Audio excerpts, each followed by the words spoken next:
6h53, la question santé d'Europe 1, Thomas Soto. La maladie d'Alzheimer, plus on la détecte tôt, mieux on peut essayer de lutter contre son évolution, son développement. Bonjour Dr Kierzek. Bonjour Thomas. On nous annonce une révolution qui passerait par un test cutané. Expliquez-nous de quoi il s'agit exactement. Il s'agit de chercheurs mexicains qui vont publier au prochain congrès annuel de l'Académie américaine de neurologie un nouveau test, un test diagnostic cutané. C'est-à-dire qu'à partir d'une biopsie cutanée, vous savez, on prend un prélèvement de peau, eh bien ça va permettre de faciliter le diagnostic de cette maladie d'Alzheimer. Et c'est plutôt une bonne nouvelle parce que toute la difficulté, c'est de faire le diagnostic justement de cette maladie neurodégénérative. C'est un test qui est fiable, on sait déjà ou pas ?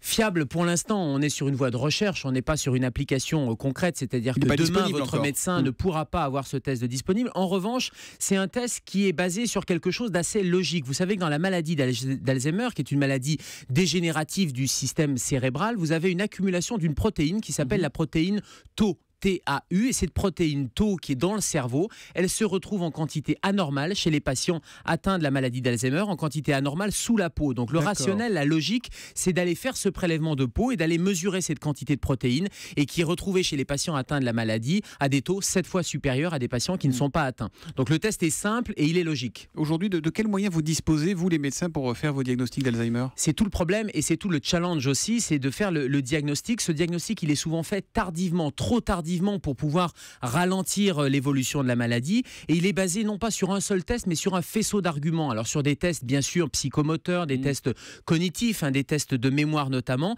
et puis sur l'imagerie cérébrale, une IRM, un scanner.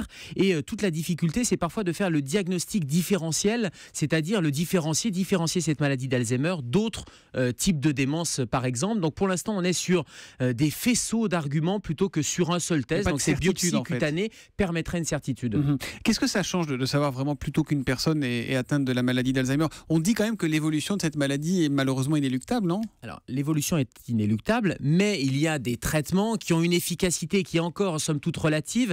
Mais on imagine bien que plus la maladie est prise tôt, plus l'évolution peut être ralentie. Alors, si ce n'est pas par les médicaments, ça peut être par une prise en charge multidisciplinaire et notamment de stimulation cérébrale, de stimulation de la mémoire. Et ça permettrait d'avoir avec un diagnostic... les mots croisés, la lecture, c'est vrai que ça marche ça ? Ça veut dire d'entourer les patients et d'entourer ces patients qui sont atteints de troubles amnésiques, de les stimuler sur le plan cérébral et cognitif. Ça peut ralentir l'évolution de la maladie. Et puis la deuxième chose, et c'est pour ça que c'est important, c'est que ça permet de faire ce fameux diagnostic différentiel, c'est-à-dire éviter de passer à côté d'une autre maladie. Et récemment, ça a un peu défrayé la chronique avec un patient qui avait été diagnostiqué à tort avec une maladie d'Alzheimer.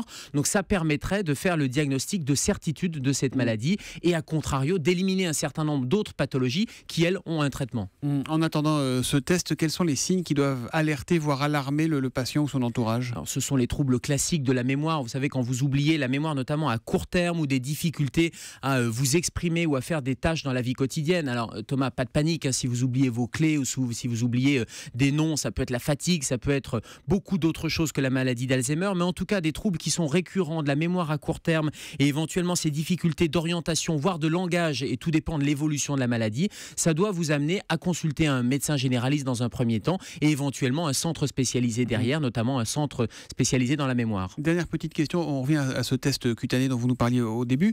Ça va fonctionner visiblement pour Alzheimer. Est-ce que ça peut fonctionner pour détecter d'autres pathologies ou pas ? Alors justement, ces chercheurs, c'est une équipe mexicaine, a testé non seulement sur la maladie d'Alzheimer, mais également sur la maladie de Parkinson, avec le même principe qui est de mesurer une protéine qui est particulière dans la maladie de Parkinson, qui est l'acide alpha-synucléine, et cette protéine-là, elle est multipliée là aussi sous la peau par 8 par rapport à la maladie, à des gens qui ne sont pas atteints de la maladie de Parkinson. Donc Alzheimer et Parkinson, c'est une voie de recherche intéressante. Et bien voilà qui est parfaitement clair. Il est la nuit aux urgences et le matin à 7h-5 avec nous pour la question santé d'Europe 1. C'est le docteur Kierzek. À demain Gérald. À demain Thomas, bonne journée. Bonne journée.